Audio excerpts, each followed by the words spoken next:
ìpadàbọ̀ sí ẹnu ìpàdé wọn lẹ́yìn tí ọdún ti kọjá òun náà ni wọ́n ti ṣe àgbéyẹ̀wò ọlọ́kọ̀ọ̀jọ̀kan lórí àwọn ìpele ọ̀nà tí wọ́n gbà láti bẹ̀rẹ̀ ètò ìpàdé wọn fún ti ọdún yìí.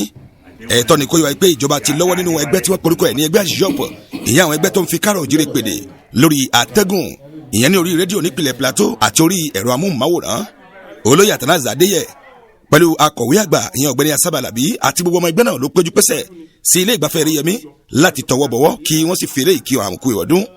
lásìkò tó ń sọ̀rọ̀ ọ̀gbẹ́ni Àtànáàzì Adéyẹ ó fún akápò ẹgbẹ́ ọ̀hún láǹfààní ọ̀gbẹ́ni Múrítàlá láti lè ṣe àlàyé lórí ìrántí ìbẹ́gbẹ́ pé ọmọ ẹgbẹ́ ọ̀hún kó lè bá jẹ́ ní kọ́mọ́nkóbó. ọ̀gbẹ́ni Asábàlábí Adéoyè náà pẹ̀lú gbàrọ̀ sọ láti ṣe àlàyé léè tó fi rọ gbogbo àwọn ikọ̀ tó ń darí ẹgbẹ́ náà kíkó wa mọ̀júṣe rẹ̀ láti ṣe fún ìtẹ̀síwájú ẹgbẹ́. ìṣẹ̀lẹ̀ àkókò ń sì ìyẹn ọ̀kan nínú ọmọ ẹgbẹ́ ọ̀hún pẹ̀lú náà sọ ẹ̀dùn ọkàn rẹ̀ síta léyìí tí gbogbo nǹkan tí ó lọ bó ti tó àti bó ti yẹ. olóyè Samuel Ajayi tó jẹ́ ọ̀kan nínú ìgbìmọ̀ tó ń darí ẹgbẹ́ náà pẹ̀lú òun náà fi àwọn ọ̀nà kan bí èkejì hàn kí ó tó di pé ìkọwọ́bọwọ́ ìyẹn ìwẹ́jẹ̀wẹ̀mú ó wá bẹ̀rẹ̀ ní pẹrẹwu. ọjọ́ 24 oṣù kínní ọdún 2023 lójọ́jọ́ mánigbàgbé fún gbogbo ọmọ ẹgbẹ́ náà tí wọ́n fi kíra wọn kú ìwọ́dún bẹ̀rẹ̀ ìpàdé ẹgbẹ́ Ajyop lákọ̀tún. ìpè tiwa lọ ìpè láìpẹ́ láì jìnnà ní ìdùnnú àti ayọ̀ yóò jẹyọ nípa tó jẹmọ́ ìlépa ẹgbẹ́ ọ̀hún tó ti kù gẹ́ngẹ́ kí gbogbo ara yóò mọ̀.